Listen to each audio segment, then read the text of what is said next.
dan beliau pernah memenangi beberapa anugerah sama ada peringkat jabatan maupun peringkat negeri sehingga peringkat kebangsaan. Yang paling akhir pada tahun lepas hadiah sastra putusan. Dan saya rasa pelbagai anugerah lagi yang telah diterima oleh Cikgu M. Arif. Dan saya rasa mengenai pengalaman pun beliau telah banyak menceritakan kepada kita lah. Saya rasa saya tak nak ambil banyak ruang untuk memperkenalkan diri, dan sambil-sambil itu Cikgu M. Arif bercerita dah. Baik, apa yang perlu adalah kita tumpukan ataupun kita menjuruskan perhatian kita hari ini tentang bicara tentang antologi Gelgar ni. Jadi untuk itu saya persilakan Cikgu M. Arif untuk membicarakan antologi Gelgar ni, khusus untuk bahagian puisi ya, Cikgu. Okey. Selepas ni Cik Abdul Hadi Yusof akan membicarakan tentang cerpen ya. Jadi kita bagi ruang kepada Cikgu M. Arif dulu untuk membicarakan tentang puisi-puisi yang terdapat dalam antologi Gelgar. Jadi dengan hormatnya saya persilakan Cikgu M. Arif, silakan.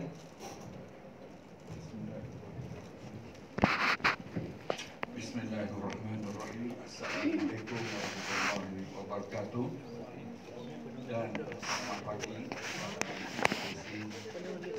Terima kasih Ketua Dua Gabungan Penulis Muda Kelantan, Tuan Haji Izani Daud, selaku moderator kita, yang dihormati Abdul Hadi Yusof, Setiausaha Persatuan Penulis Kelantan PBK, Barisan AJK Gabungan Penulis Muda Kelantan, dan ahli-ahli gemar yang dikasihi sekalian.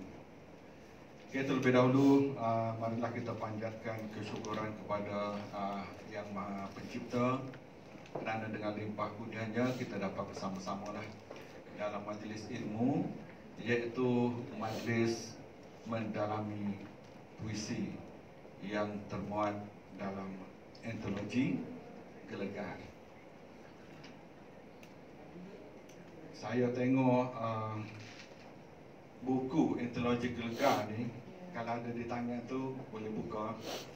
Banyak juga nanti saya akan sebut muka surat ya. Kalau ada di tangan boleh buka, boleh tengok hujung. Okay, sebenarnya kalau tengok antologi ni, saya selalu bayangkan waktu mula-mula Gemar ditubuhkan, dan berbengkel seperti ini juga akhirnya keluar antologi. Tadi tak tercapai tadi apa tu antologi Tifanya, dari Tifa 1 sampai yang keberapa. Jadi dulu kalau keluar dalam Tifa tu sahur dah, buku tu nak kelih pun bahasa malu, nak royak tak comel. Okay. Ini topik gini Allah, comel sungguh ni. Jadi saya juga beruntung kerana dapat menikmati santapan ilmu penulisan puisi dan cerpen melalui bengkel Gemar. Seperti inilah. Okay, seperti sahabat-sahabat semua merasainya, berbengkel, menghasilkan karya, kemudian diantologikan.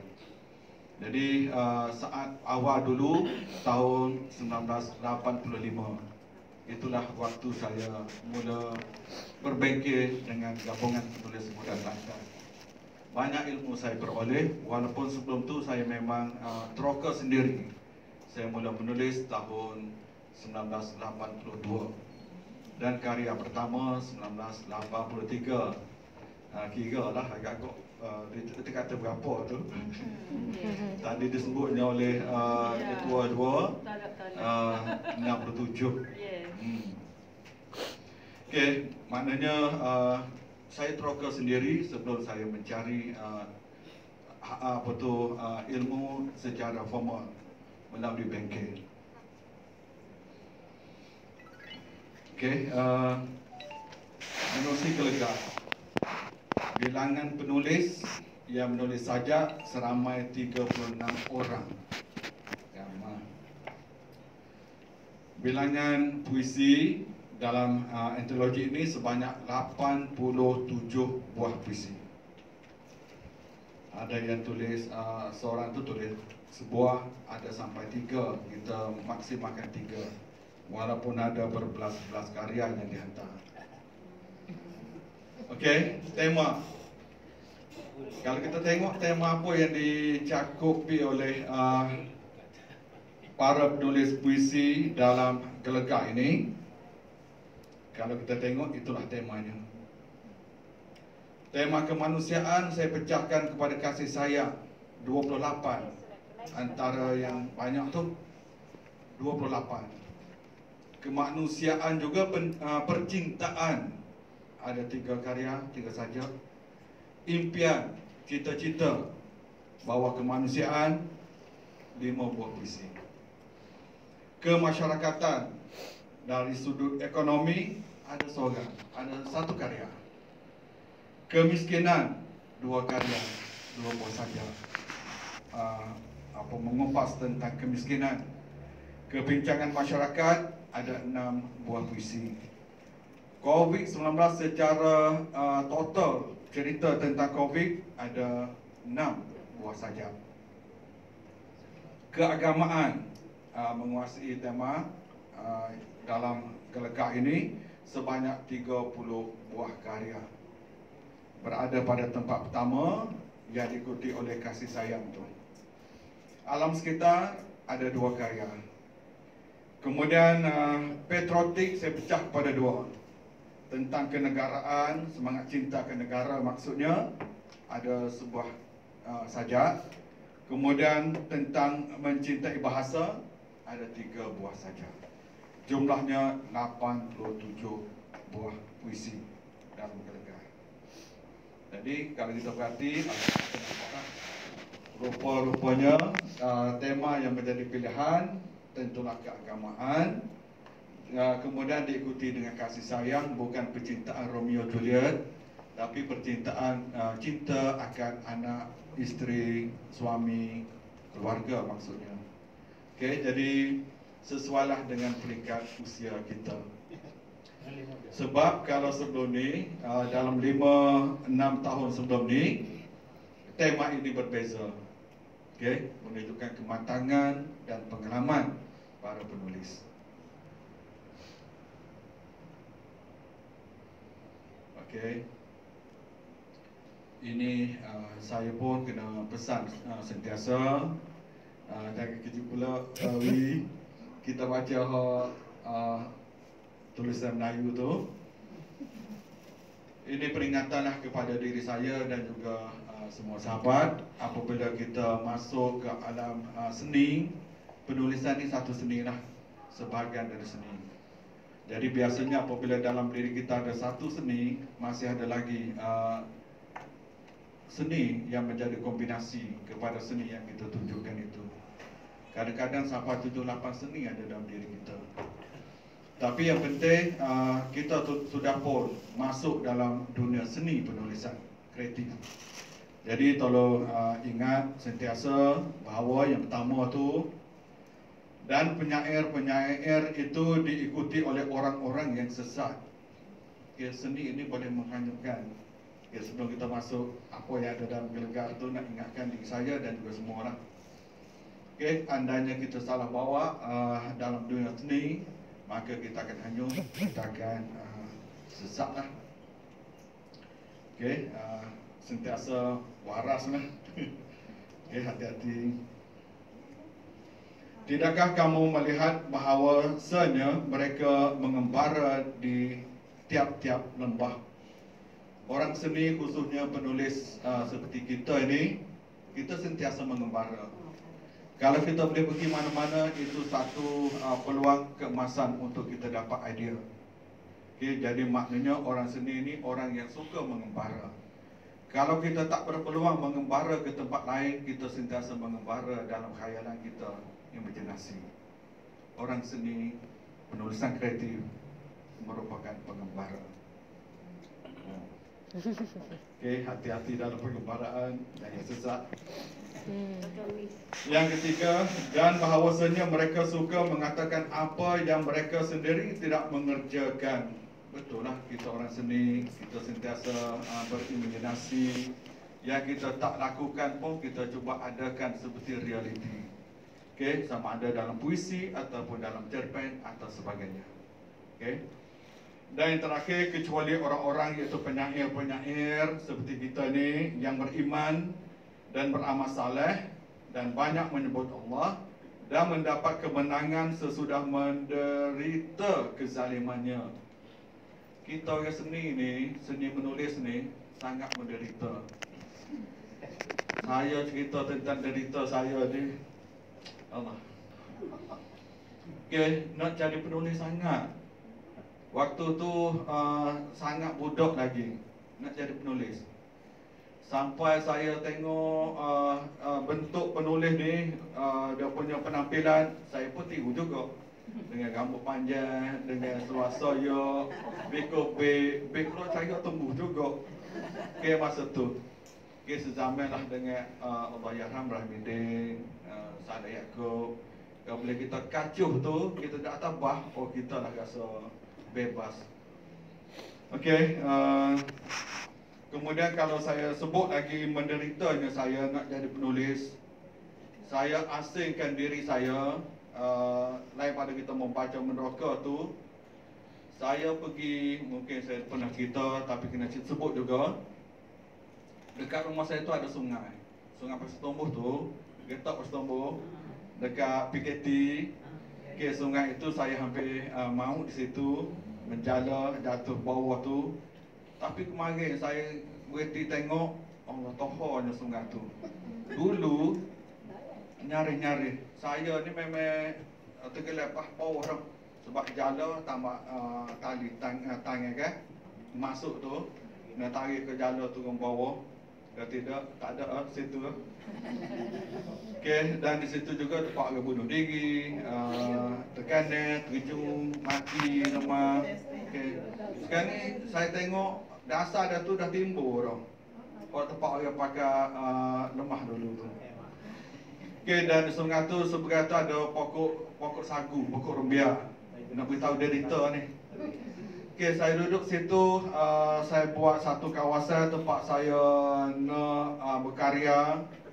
Saya bina meja, saya bina kursi dalam pokok rumbia. Okey, saya naik perahu dari tebing rumah saya tu ke tempat itu. Dan paling menderitanya apabila orang kampung marah ke mak saya. Mak saya ialah tanpa suami. Dia sentiasalah menjadi bunuh orang. Dia orang marah ke dia kerana biarkan saya berada di tempat yang sangat bahaya tu. Memang guna apa banyak situ. Okey, gitulah. Tapi tengah hari mak saya akan bawa nasi berdalam tapuan, letak di tepi sungai. Saya akan ambil nasi itu, pergi semula ke meja berkarya saya. Oh, derita. Tak jadi penulis. Okey. Hak rumah tak seraya dalam bilik tu, orang tepek lirik lagu. Saya daripada bawah habis sampai ke atas siling. Siling tu. Tepek saja. Jumpa tepek. Masa tu tak ada dua. Okey, derita. Dan apabila kita berkarya, kalau karya kita tak siap, lagi derita. Dia sampai satu peringkat, macam karya kita tak akan diterima. Walaupun sebetul masuk satu peringkat, Allah macam mana pun tak diterima. Oh, kita pun nak letakkan rohani dan jasmani. Okey, derita. Setuju. Okey, menyebabkan beberapa kali lah saya berhenti sampai paling lama 5 tahun juga lah. Okey, gitu.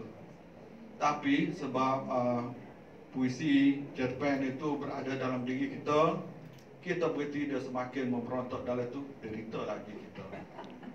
Okey, seksa. Jadi menjadi seorang penulis satu penyeksaan lah.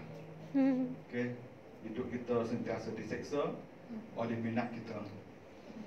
Jadi sambung, dan orang-orang yang zalim itu kelak akan mengetahui ke tempat mana mereka akan kembali. Okey, teruskanlah. Sebelum kita masuk puisi-puisi ataupun sajak dalam Gelegar ni, ingat semula definisi sajak. Sajak ialah puisi moden yang digubah dalam bahasa yang indah. Kita ambil pertama, bahasa tu kena indah. Untuk menyatakan fikiran. Fikiran itu pengalaman, perasaan dan sebagainya. Itu menurut Kamus Dewan. Jadi adakah sajak kita dalam Gelegar ini menepati definisi Kamus Dewan ini? Lepas ni sahabat-sahabat boleh tengoklah. Okey. Takut nanti kita yang berasa macam sajak, rupanya bukan, tak kena dengan definisi. Zakbar pula kata, puisi ataupun karangan perangkap sebagai kata-kata khas dipakai untuk melafazkan fikiran yang cantik. Fikiran yang cantik dengan bahasa yang indah dan melukiskan kemanisan dan kecantikan bahasa melalui kata-kata tersebut. Adakah kata-kata kita dalam antologi ini indah, manis? Okey. Sastrawan negara Muhammad Adi Saleh kata, sajak memiliki rangkap yang kental dan ada muzik. Ada muzik, ada irama. Betul ke sajak kita ada irama? Gelegar. Kekuatan karya puisi dalam antologi Gelegar. Sedap nak sebut Gelegar. Pandai pilih tajuk ya. Okay, Gelegar. Gelegar ni tempat kemah kita duduk ni. Kalau Gelegar tu tak kemah, butuh bawah kita. Okey. Bentuk. Contoh sajak inayat. Okey, berani tu dalam banyak-banyak ni ada 2 buah puisi nampak lagi daripada bentuk puisi asal, menggambarkan kematangan berkarya lah. Okey, kalau kita tengok inayat, ketika langit diam, mentari menyapa aku, jangan jadi sepertiku, panas menjauhkan semua. Jika mahu bersinar, jadi seperti purnama, cahayanya dingin, tenteramkan malam. Okay, dialog. Aku terbenggu menumpang teduh awan. Okay, berani tu. Berani berkarya. Berani pilih kata-kata. Ujar mentari lagi. Kecek matahari. Zahirkan gelap. Nascaya malam bertemu burus terang. Petunjuk besar memahami alam. Tidak pernah canggung, menyuluh akmal hidup, walau komet mempesonakan. Okay, dia titik, maknanya hampir dah tak sekecil. Tadi koma dialog pertama tadi. Okay, aku terdengar keluh bulan, mampukah ku hidup tanpa matahari? Lain sajak tu. Patutlah sajak ni berada pada ranking pertama. Okay. Bentuk dan pemikiran. Tapi nak beritahunya, bentuk pun sudah berani. Okey. Kalau nak comel lagi, boleh gerak tu. Sebab tu sebagai tu nak pelonjor zuk, tarik panjang. Kalau gerak, bertemu burus terang tu boleh terbawa. Okey. Tapi apa-apa, ini pun sudah terbaik. Cuma nak senang percomel. M. Rozi, abang bomba kita pun meneroka juga teknik yang sama dalam dialog. Okay, dialognya dari puisi ucap kata tanpa noktah. Ucap kata tanpa noktah. Kecek tak berhenti. Tajuk kecek tak berhenti. Waspada dengan ucap katamu, khawatir terhambur riak, kelak dosa jadi tetamu. Kalau kita perhati tadi, habis dialog tu dia ada tanda baca sama ada koma atau titik, maknanya hak tadi lebih teliti. Nampak tu? Okey, itu bentuk. Hak tadi teliti. Kalau habis akan ada tanda baca. Contoh, walau komet mempesona, noktah dan tutup dengan kata. Akhir sekali itu, mampukah ku hirup tanpa matahari? Tanda soal, tutup dengan kata. Okey. Tapi kalau ni dia bawah sikit. Dan satu lagi, Ambrosi ni meneroka bentuk nombor lah, segmen-segmennya. Okey, segmen pertama nombor 1 roman tu, timbulan amarah itu tiadakan terbakar sopan. Spontan, terbakar spontan. Tapi nak oyaknya, mata dia tu bomba, mai ke api semua. Meski kering terapung di tengah samudera kuntang, walau prahara tak pernah henti menerjah, ruangkan prasangka, melainkan percik keinginanmu itu mencetus nyata. Nyala. Allah, baca tak betul. Okey, nak beritahu bentuk. Mana kebijaksanaan penulis ini kita dapat lihat. Amarah itu nyala pemusnah. Okay. Kemudian yang kedua, kehebatan puisi dalam Gelegar ini, saya tengok puisi berfalsafah tinggi. Saya cuma senaraikan yang nampak jelas sikit, ada 4 buah saja. Dalam tu mempunyai falsafah yang agak tinggi, tahniah. Maknanya wujud kematangan dalam berkarya.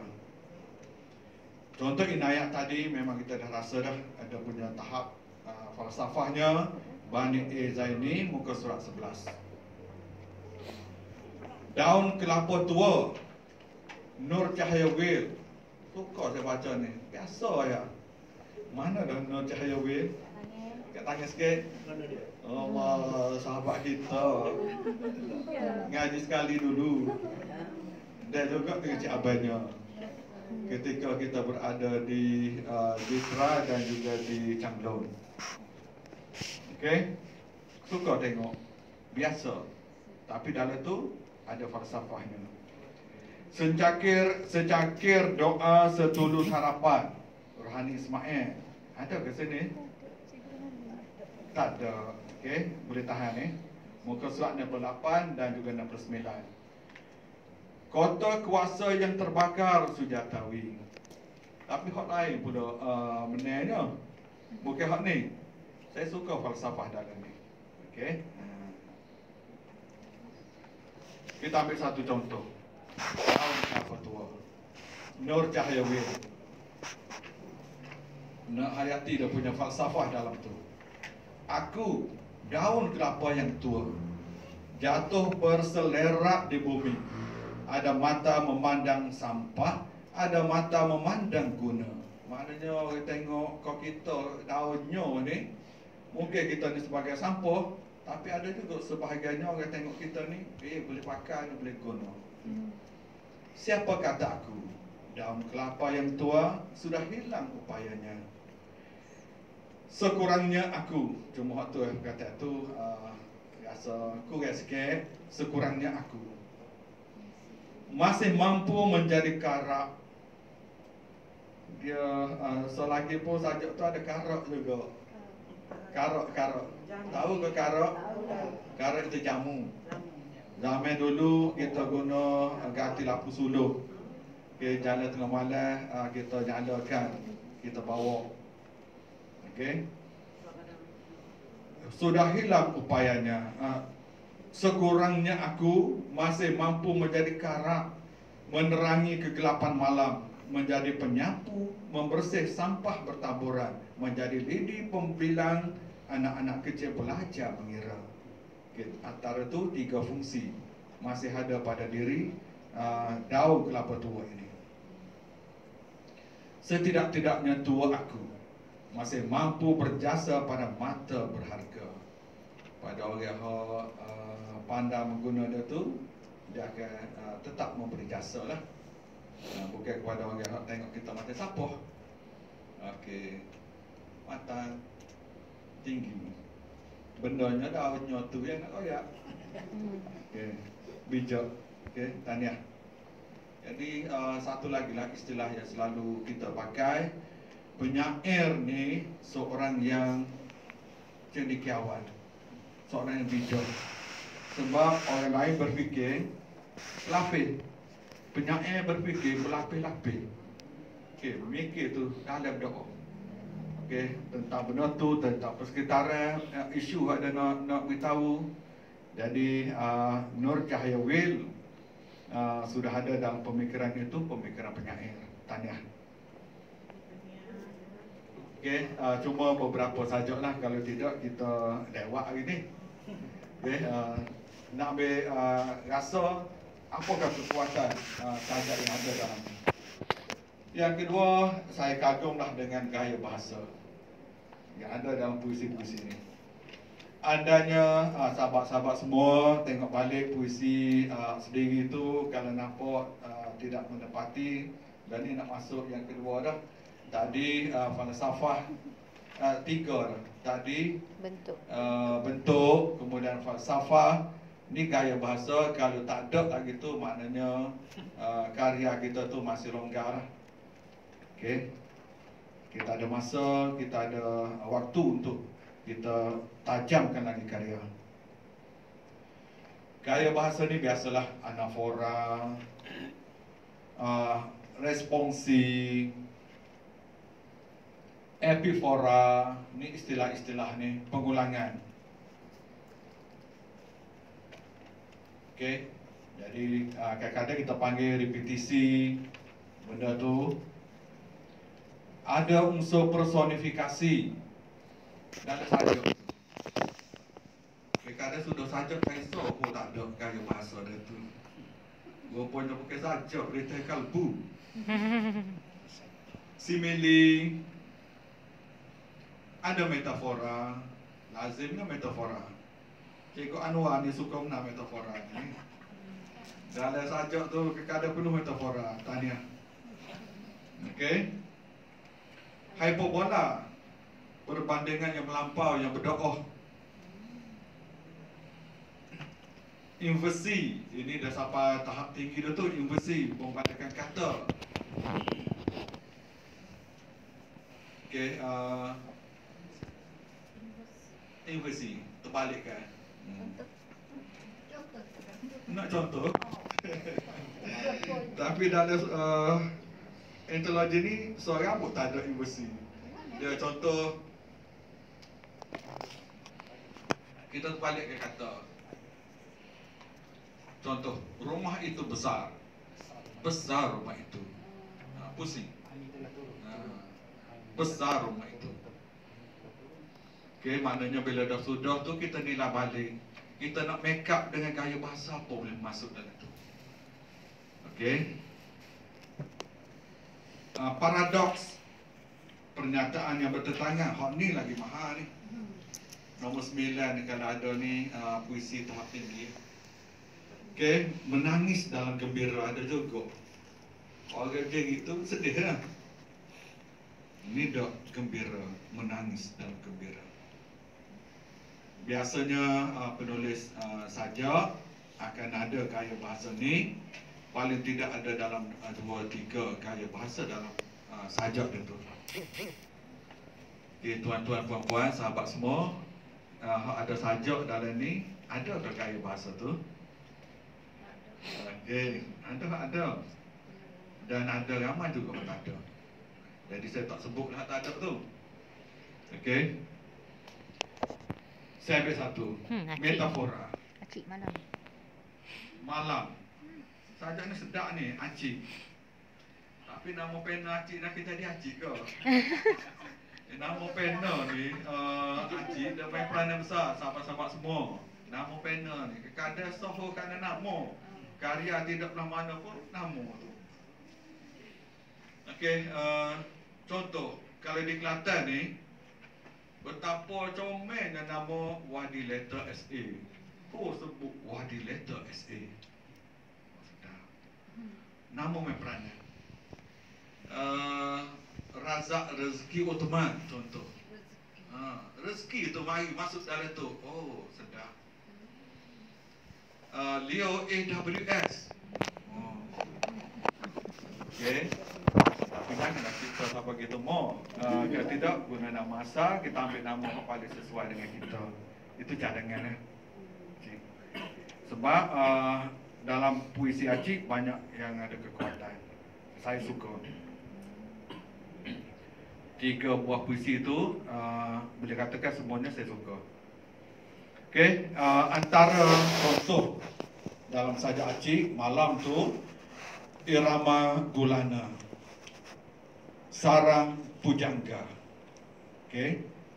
Kalau pokok takwa Ramadan Anwar Saleh, dalam puisi ini dia ada benih anugerah, air amal, batas keikhlasan, buah kejayaan. Kalau berlari ke gunung Johasman, perdu ilmu. Perja kasih Nadia Mazlan, tajuk itu sendiri merupakan metafora.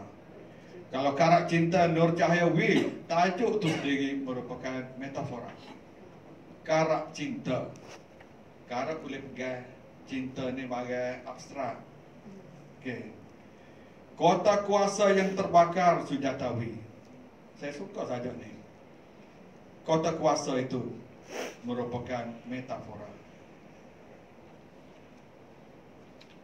Ambil satu Acik. Pohon yang subur merimbun di sapa musim kemarau, berguguran dedaun merapati bumi, memenuhi halaman hati, dihelas sepoi angin berbahasa, melakukan irama gulana.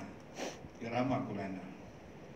Yang tinggal cuma ranting, terlihat kering dan rapuh, masih setia ada hujung dahan, menemani tunjang akar menjalar, mencari air menyambung sabar. Okey, dan apa irama tu? Menemui tunjang akar menjalar. Itu irama dah tu.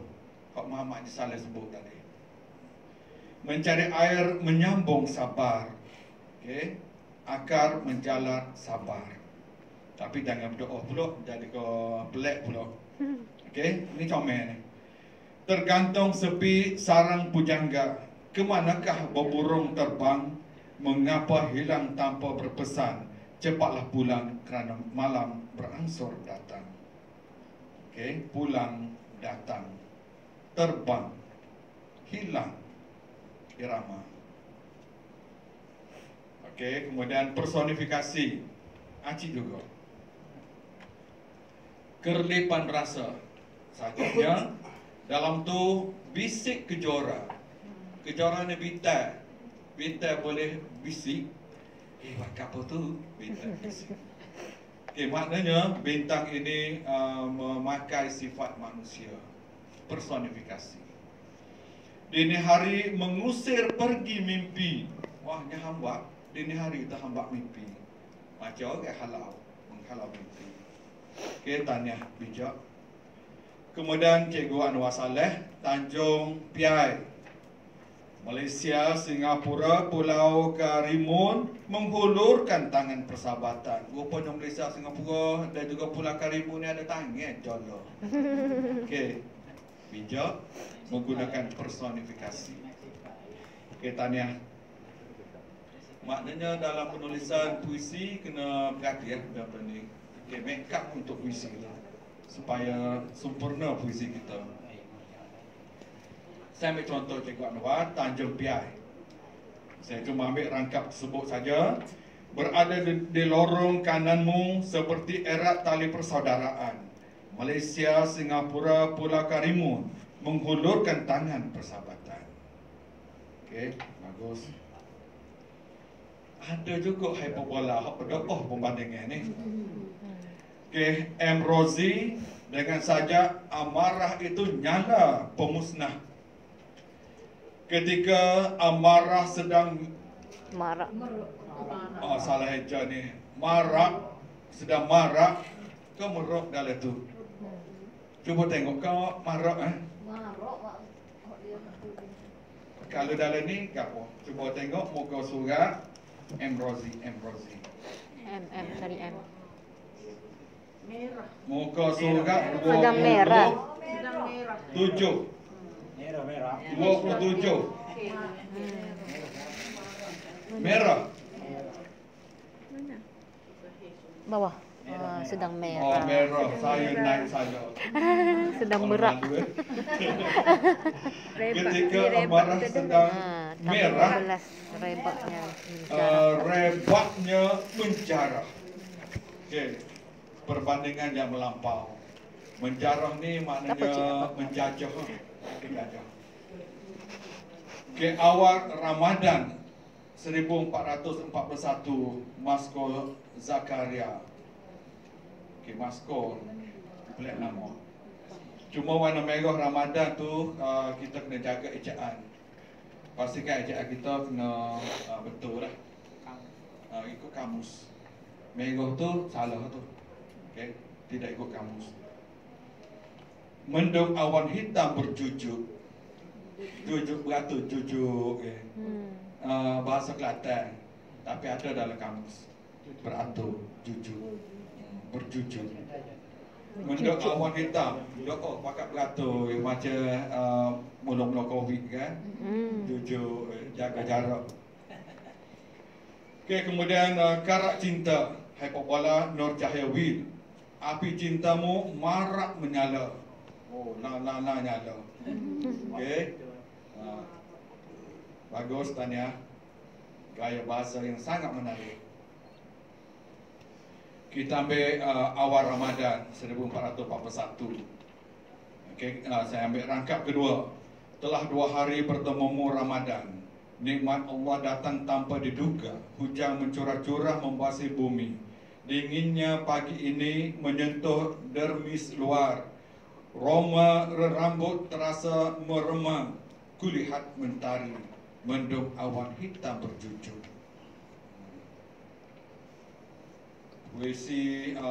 Puisi prosaik terbaik. Okay, keseluruhan, hampir keseluruhan puisi dalam ni lebih kepada prosaik. Okay, hak prosaik yang saya rasa terbaik antaranya 3 ni lah. Permata Jiwaku, Ros Muhammad Saleh. Kak Ros kita. Tahniah. Kasih. Okay, bukan mudah nak buat prosa, nak buat bentuk cerita sesuatu, nak bercerita, tetapi dalam bentuk puisi yang berkualiti. Payuh. Dah jadi macam rintihan kalbu. Jadi gitu. Tapi antara terbaiknya Permata Jiwaku, Ros Muhammad Saleh, muka saknya bertiga. Kemudian kita ada ke sini ni Wan Muhammad Arif ni. Tak ada. Okey, Wan Muhammad Arif ni kalau dijaga betul, budak ni tak tahulah budak ke? Budak. Tak panggil. Kalau saya cikgu jaga betul jadi guana. Sebab ni kategori terbaik lah ni. Ya. Sebab tu tulis nama Ros Muhammad Saleh tu. Sebab tengok nama Wan Muhammad Arif ni macam tidak terlampau veteran. Muda. Itulah. Oh, budak. Dia peserta penulis remaja kita. Dekat Patutlah dia jadi lain ni. Pohon murba yang dililit mengkerang haloba dan juga corona, Tuhan yang bermakna atau menyamar. Dia juga makna dia ni dah ada satu bentuk dalam diri dia, penulisan puisi, bentuk prosaik yang terbaik. Okey, rasa tak sah kalau kita tengok Ros Muhammad Saleh. Permata Jiwaku. Walaupun kita boleh bayar, permata jiwa ni tentu orang kita sayanglah. Anak-anakku, engkau adalah permata jiwaku. Cahaya gemilang, tiada luntur dalam kasih sayangku. Tiada berjarak, tidak terukur, tidak berjarak, tidak terukur. Dekatnya, bijaknya, tidak berjarak, tidak terukur. Mana rapat hubungnya walaupun jauh. Duk KL ke? Ya, saya ciri ni macam mula-mula saja. Itulah. Saya pun dah rasa kalau kita sedang Mekir-mekir pun sensitif saya. itulah jawabnya ya. Walau kita jarang berjumpa, namun rinduku selalu ada. Bagai mentari ketika siang hari, bagai pelita pada malam ketika. Itulah anak-anak yang berjauhan. Bagai mentari ketika siang hari, bagai pelita pada malam gelita. Berani pula siang hari itu dah apa? Politik lesen ni, langgar hukum. Penyaknya dah langgar lah. Tapi dah jadi tak salah. Politik lesen. Hari-hari pantas berlalu, seperti bertiup bayu, seperti sungai mengalir pergi, tak kembali. Kalian semakin jauh, jauh meninggalkan mami, yang semakin jauh. Namun ingatlah pesan ini. Jadilah anak yang teguh, beriman, berpekerti, mulia hati. Agak hal ni dah jadi biasa sikit. Tapi rangkak-rangkak sebelum tu ada touching dia tu, ada zak lagi. Suatu hari nanti mami akan pergi, kerana hidup di dunia ini tiada yang abadi. Di sebalik nisan, di situlah tersimpan kenangan. Duduk di sebalik waktu nisan. Oh dalah. Maknanya sedap. Prosai tapi jaga molek sedap. Kalau prosai hak dalam ni banyak juga hak tulisan karangan biasa. Tak sampai tahap dia tu. Tahniah Ros Muhammad Saleh. Prosai yang kedua sebab nama tulis dalam bentuk prosai itu Wan Muhammad Arif. Pepohon murba yang dililit menggerang keloba. Akulah pepohon murba. Murba, urat daun bercabang filsafat hijau meneduhi seisi alam yang kian kegersangan, kebebasan direnggut menggerang keloba. Bukan lagi prejudis, kaulah menggerak parasit yang sungguh aneh dan nyata, melilit fikrahku, memanjat suaraku dari akar penafian sehingga pucuk jiwaku di badai desir hujan yang mendesak, hujat yang mendesak tenang. Budak ni dah banyak mencari perkataan black lah. Murba tak ada bukan pohon ni. Ni image. Murba ni orang bawahan. Hamba saya ataupun rakyat jelata lah sebenarnya. Tu dia sedang membina image.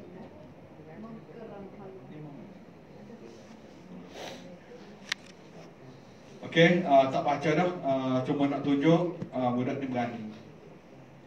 Okey, puisi dia ni sudah berada pada satu tahap yang tersendiri.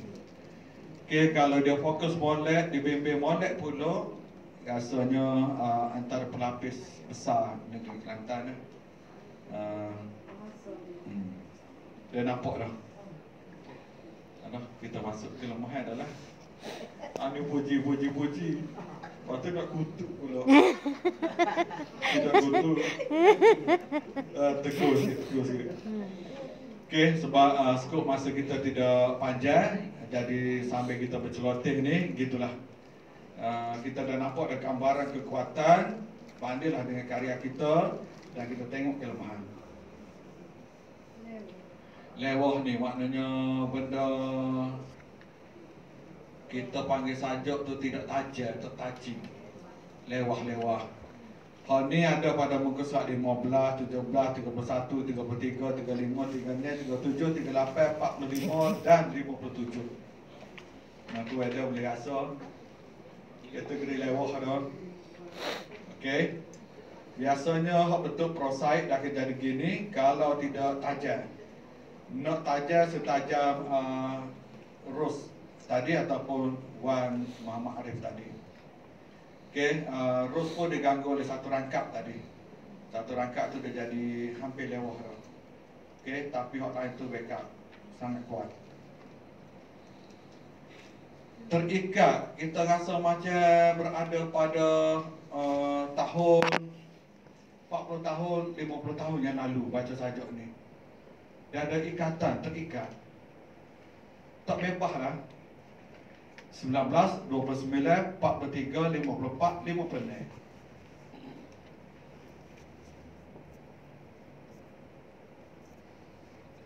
Yang ketiga, dalam tu ada ayat-ayat klise. Zaman dulu lagi, zaman Romli lagi duk guna. Atau sebelum tu lagi. Muka surat 81, 60, 86. Dalam tu ada ayat-ayat klise. Ini musuh kepada sajak ni. Kelemahan ni merupakan musuh kepada sajak yang berkualiti. Yang keempat, pengulangan kata yang tidak sesuai. Sajak yang ada pada halaman 40, 42, 53, 78, 79 dan 80. Okey. Lepas ni boleh ambil gambar. Yang kelima, tanda baca yang tidak sesuai. Tanda baca penting. 31, 50, 52, 54 dan 57.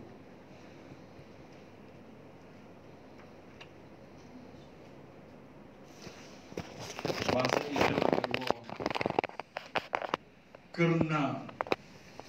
Okey, elok daripada guna bahasa Indonesia. Yang totok Indonesia tu jangan guna. Kerana kaki betul. Kerana. Ataupun tak payah guna kerana. Mungkin tak perlu guna kata tu. Mampir. Muka surat 89. Okey. Jadi kalau siapa yang sudah terguna 61 dan 89, tolong insaflah dan sila kembali ke pangkat jalan. Taubat.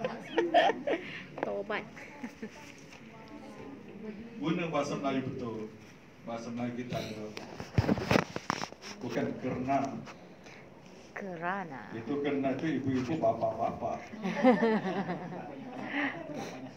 Bahasa Kelantan yang ada kamu boleh. Ada kamu boleh. Contoh tadi lah berjujuk tadi. Berjujuk. Tak ada kamu jangan guna. Dia pelik ni kalau penulis puisi yang hebat, memang nama dia nama besar ada di negara kita, sebagai penyair tersohor negara. Dia boleh cipta benda baru. Kata baru. Kata itu bukan ada maksud pun. Boleh cipta. Okey. Tapi kalau kita ni cipta pun, kata salah. Jadi kita insaflah dengan kedudukan kita. Okay, kalau dia cipta tu ataupun dia tersalah pun, dikatakan satu kreatif dalam penulisan. Itulah beza mereka dengan kita. Tak ada orang. Ucapan nanti cik adik kita. Okey, jadi gitulah. Dengan nombor-nombor ni kalau perlu ambillah gambar ni. Mungkin balik nanti nak buka klise ada tu. Mungkin gapo tak ada tu gapo. Pohon kenangan. Ada dalam tu. Contoh dah ada lauk ke. Okey, kena pasti balik lah. Saya tak sebut kerana nampak dalam malam waktu bit saja-saja tu cuma bagi muka surat. Okey, jadi ada nak nanya ke? Okey, kita bagi 5 minit untuk soal jawab ataupun pertanyaan. Seringkas mungkin. Okey, Cikgu Wan. Saya nak pastikan penggunaan kata ni adakah dia kekuatan bagi sajak ataupun dia anggap Okey, bagus cikgu Wan. Sajak ni kalau penggunaan kata biasanya wujud dalam puisi untuk dideklamasikan ataupun puisi sayembara hak jadi pentas sayembara kan. Contoh anjuran hak PPK baru ni. Kemudian yang terbaru baru ni baru lepas tu anjuran Puspa. Hak betul lagu tu boleh pengulangan tapi kena kontrol. Sebab pengulangan ni menunjukkan kecetikan vocabulary kita, perbudaran kata. Kalau kita kaji puisi-puisi orang hebat, memang dia cuba elok kan. Cuba elok. Jadi kalau nak guna, minimalkan dan biar betul-betul sesuai. Kalau tidak, tak usah guna. Kecuali hak kategori tadilah, sayembara ataupun untuk dideklamasikan.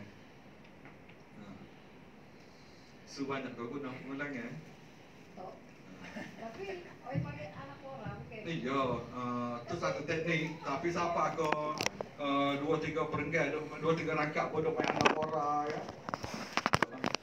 Okey. Bawa sikit untuk skill ya. Tentang bahasa tadi, kenapa bahasa Indo ni tak diterima? Okey, bahasa Indo ni tak diterima kerana kita Malaysia. Bagaimana pula kata-kata daripada asal bahasa Arab? Bahasa Arab kalau ada dalam kamus dia diterima. Okey. Kelas. Ya, so. Tu sastrawan negara tu guna semua bahasa Indo tu lagu mana? Enggak biarlah dia. Okey, kita jangan guna bahasa Indonesia. Kita guna bahasa Malaysia. pengarah dah mati. Kemala. Yalah dia tu siapa? Waktu kata tadi kalau dia tu salah pun dia kata orang kata dia tu satu benda baru yang kreatif. Kalau kita tu salah, agak kutuk demo. Okey. So, ya. Boleh terang paradok tu. Gaya bahasa paradok tadi. Paradok ni maknanya benda yang bertentangan dengan situasi. Yang tadi kita menangis dalam gembira, menangis dalam gembira atau menangis dalam ketawa pun begitu juga. Lagi paradok, menangis dalam ketawa, ha tapi ceria. Okey, maksud dia walaupun kita nampak happy, kemungkinan jiwa kita tu menderita. Itu paradoks. Okey. Saya nak tambah sikit dari segi pengulangan. Sebenarnya dari segi pengulangan kita banyak menulis ulang-ulang tu supaya nak sedap dengar sebenarnya. Dan lebih sinonim kepada hajat untuk deklamasi. Sebab ungkapan yang diulang-ulang tu kadang-kadang boleh membangkitkan satu semangat dalam deklamasi lah. Tapi untuk tulisan biasa kita sebenarnya tak sesuai dan boleh mengganggu sebenarnya. Bila ada pengulangan tu memang kita macam cetek lah untuk mencari sesuatu yang lebih segar. Sebaik-baiknya kita cari yang lebih segar lah. Dengan tidak mengulangi macam kali. Bukan tak boleh, boleh juga. Tapi dengan situasi yang tertentu lah. Ada tempat-tempat yang perlu juga kita guna kita. Tetapi kadang-kadang ni boleh mengganggu lah. Kena bijak. Sebenarnya kita bijak dalam menggunakan perkataan-perkataan macam tu. Okey. Ada lagi kah? Saya bagi 1 minit. Okey, kalau deklamasi tu, sajak deklamasi ni kalau kita dari diri kita ni ada dua-dua. Satu bukan sajak untuk deklamasi, sajak yang berkualiti tahap tinggi itu. Kita kena buat persempadannya itu dengan jelas. Saya suka sajak deklamasi. Walaupun saya tidak jadikan benda itu sebagai benda tajam dalam puisi saya, tapi saya kena buat sempadan. Sajak untuk deklamasi atau sayembara, satu lagi puisi untuk media. Okey. Okey. Puas hati. Dan sajak panjang sebenarnya kalau sajak untuk deklamasi dia lebih pada prosa sikit lah. Sebab bila kita lontarkan ungkapan-ungkapan kita tu supaya orang yang mendengar tu faham. Jadi kalau kita menggunakan lamba-lamba tertentu, kita saja yang faham, walaupun panjang prosa, sebenarnya tidak sampai kepada pendengar. Jadi tujuan kita nak menyampaikan mesej itu tak apa lah.